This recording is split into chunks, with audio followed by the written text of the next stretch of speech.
Eventually, we moved into the station. The initial silence was interrupted by shouted commands. We were to hear those rough, shrill tones from then on over and over again in all the camps. Their sound was almost like the last cry of a victim, and yet there was a difference. It had a rasping hoarseness, as if it came from the throat of a man who had to keep shouting like that, a man who was being murdered again and again.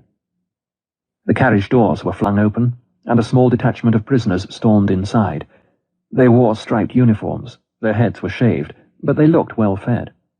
They spoke in every possible European tongue, and all with a certain amount of humour, which sounded grotesque under the circumstances. Like a drowning man clutching a straw, my inborn optimism, which has often controlled my feelings even in the most desperate situations, clung to this thought. These prisoners look quite well. They seem to be in good spirits and even laugh. Who knows? I might manage to share their favourable position. In psychiatry, there is a certain condition known as delusion of reprieve. The condemned man, immediately before his execution, gets the illusion that he might be reprieved at the very last minute. We too clung to shreds of hope, and believed to the last moment that it would not be so bad. Just the sight of the red cheeks and round faces of those prisoners was a great encouragement. Little did we know then that they formed a specially chosen elite, who for years had been the receiving squad for new transports as they rolled into the station day after day. They took charge of the new arrivals and their luggage, including scarce items and smuggled jewellery. Auschwitz must have been a strange spot in this Europe of the last years of the war.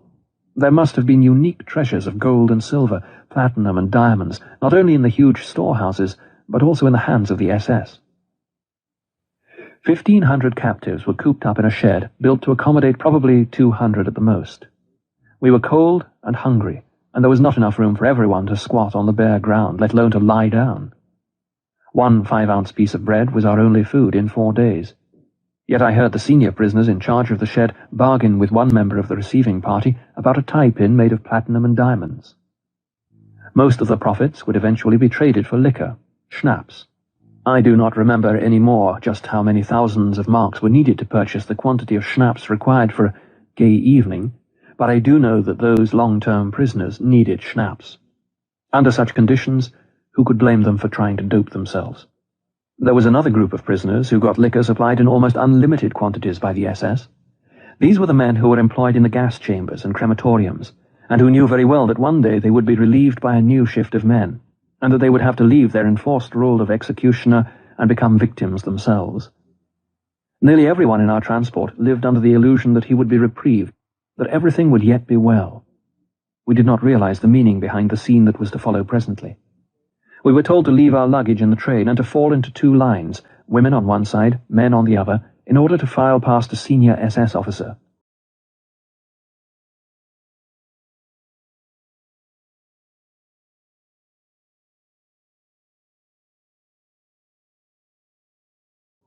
Surprisingly enough, I had the courage to hide my haversack under my coat.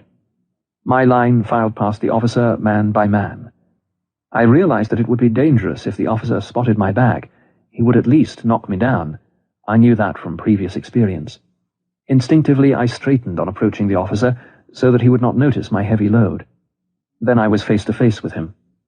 He was a tall man who looked slim and fit in his spotless uniform. What a contrast to us, who were untidy and grimy after our long journey. He had assumed an attitude of careless ease, supporting his right elbow with his left hand. His right hand was lifted, and with the forefinger of that hand he pointed very leisurely to the right or to the left. None of us had the slightest idea of the sinister meaning behind that little movement of a man's finger, pointing now to the right and now to the left, but far more frequently to the left. It was my turn. Somebody whispered to me that to be sent to the right side would mean work, the way to the left being for the sick and those incapable of work, who would be sent to a special camp. I just waited for things to take their course, the first of many such times to come.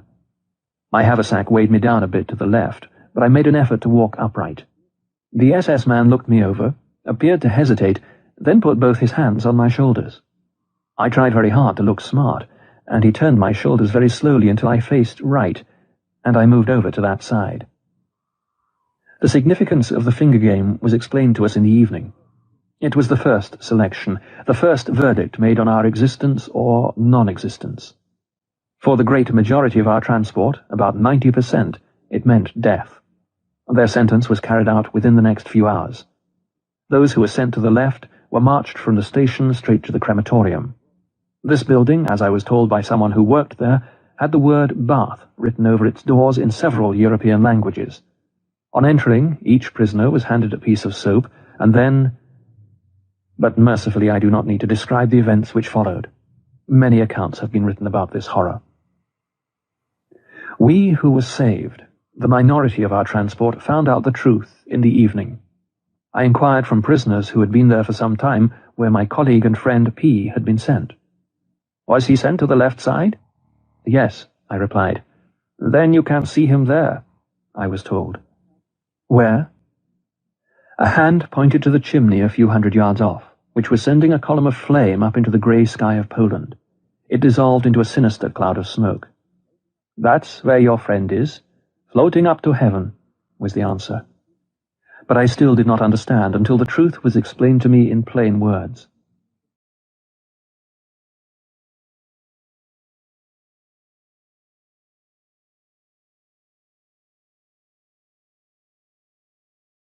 But I am telling things out of their turn. From a psychological point of view, we had a long, long way in front of us from the break of that dawn at the station until our first night's rest at the camp. Escorted by SS guards with loaded guns, we were made to run from the station, past electrically charged barbed wire, through the camp to the cleansing station. For those of us who had passed the first selection, this was a real bath. Again, our illusion of reprieve found confirmation. The SS men seemed almost charming. Soon we found out their reason. They were nice to us as long as they saw watches on our wrists, and could persuade us in well-meaning tones to hand them over. Would we not have to hand over all our possessions anyway? And why should not that relatively nice person have the watch? Maybe one day he would do one a good turn. We waited in a shed, which seemed to be the anteroom to the disinfecting chamber. SS men appeared and spread out blankets, into which we had to throw all our possessions, all our watches and jewellery. There were still naive prisoners among us who asked, to the amusement of the more seasoned ones, who were there as helpers, if they could not keep a wedding ring, a medal, or a good luck piece. No one could yet grasp the fact that everything would be taken away. I tried to take one of the old prisoners into my confidence. Approaching him furtively, I pointed to the roll of paper in the inner pocket of my coat and said, "Look, this is the manuscript of a scientific book. I know what you will say, that I should be grateful to escape with my life, that should be all I can expect of fate. But I cannot help myself. I must keep this manuscript at all costs. It contains my life's work. Do you understand that?" Yes, he was beginning to understand. A grin spread slowly over his face, first piteous, then more amused, mocking, insulting, until he bellowed one word at me in answer to my question, a word that was ever present in the vocabulary of the camp inmates. Shit. At that moment I saw the plain truth, and did what marked the culminating point of the first phase of my psychological reaction. I struck out my whole former life. Suddenly there was a stir among my fellow travellers, who had been standing about with pale, frightened faces, helplessly debating. Again we heard the hoarsely shouted commands. We were driven with blows into the immediate anteroom of the bath. There we assembled around an SS man who waited until we had all arrived. Then he said, "I will give you 2 minutes, and I shall time you by my watch. In these 2 minutes you will get fully undressed and drop everything on the floor where you are standing. You will take nothing with you except your shoes, your belt or suspenders, and possibly a truss. I am starting to count. Now." With unthinkable haste, people tore off their clothes.